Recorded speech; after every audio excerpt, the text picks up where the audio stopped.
বাংলাদেশের মানুষে মহাজন কি এতই বোধাই এতই গবে ফিরে বসছে, বা ওই যে বিএনপি সামনে ক্ষমতায় যাবে, প্রধানমন্ত্রী হবে, মন্ত্রী হবে, দেশ চালাবে, ওই দিয়ে যেরকম ভুল বুঝায় রাখছে আমাদেরকে সেইটাই বুঝাবে, আমরা সেইটাই মানবো। আপনাদের তো মনে আছে না, ওই যে ঠান্ডা পানি ঠান্ডা বাতাস দিয়ে শাহবাগে এই কিছু এনসিপি, এক চিমকি এনসিপি, এক মুঠো শাহবাগী ইনকেলাবি, এক মুঠো হচ্ছে জামাত, দুই মুঠো শিবির দিয়ে আওয়ামী লীগ নিষিদ্ধ করার প্লট করেছিল। আওয়ামী লীগ নিষিদ্ধের দাবিতে যমুনা ঘেরাও, মনে আছে না? তারপরে তারা বসে চাপান খেয়ে আওয়ামী লীগ নিষিদ্ধ করে দিল 12 মে 2025-এ। এবার সংসদ ভবনে তাদের নাটকটা একেবারে দুর্বল থেকে দুর্বল স্ক্রিপ্টের না? আচ্ছা, কোন গাধায় না বুঝবে যে এক রঙের এই যে টি শার্ট পরে, এর আগের আলোচনা বলেছি, এক রঙের টি শার্ট, এক কালারের টি শার্ট অর্ডার দিয়ে বানাইতেও তো 24 ঘন্টা সময় লাগছে, লাগে নাই? তারপরে এক চেহারার, মানে বাসের কন্ট্রাক্টর লেভেল, বলতে খারাপ লাগছে এরা।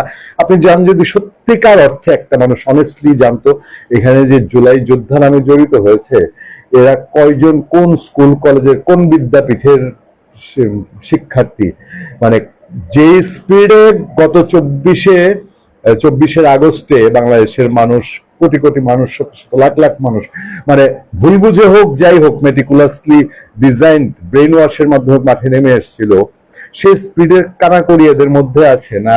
এটা আগে থেকে প্ল্যান পাকানো হয়েছে, আগে থেকে এটা পরিকল্পনা করা হয়েছে যে এই জুলাই যোদ্ধা নামে এদেরকে মাঠে নামায় দিব।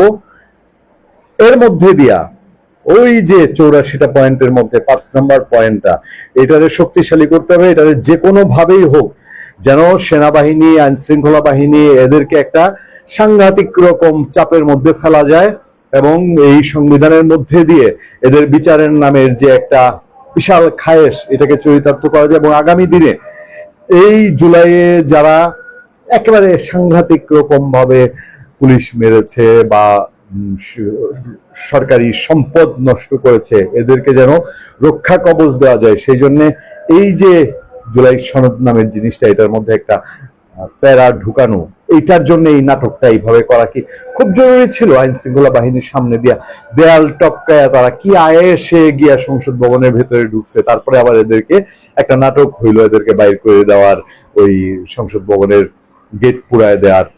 বোঝেন না আপনারা?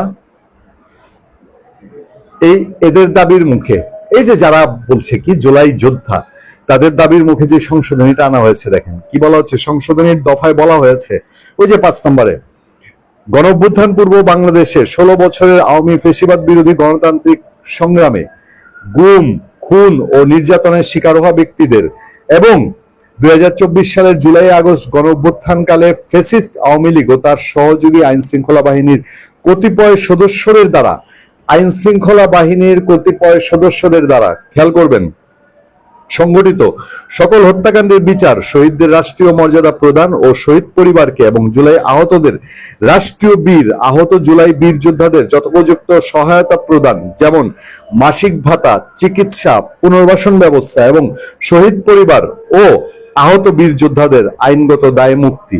আহত বীর যোদ্ধাদের আইনগত দায় মুক্তি অর্থটা কি? সে আহত হয়েছে, তাকে আবার আইনগত দায় মুক্তি কেন দিতে হবে? বুঝেন না? ও মৌলিক অধিকার সুরক্ষা ও নিরাপত্তা নিশ্চিত করব। আপনি নামকা ওয়াস্তে আপনি বঙ্গবন্ধু শেখ মুজিবুর রহমানকে আপনি মেরে ফেলে ইন্ডেমনিটি নিয়ে নিয়েছিলেন, টিকবে এসব?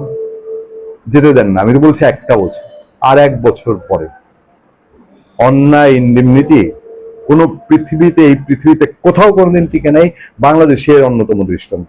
ভালো থাকবেন, সুস্থ থাকবেন। আপনাদের সাথে আমি আতিক রহমান, পূর্ণিয়া।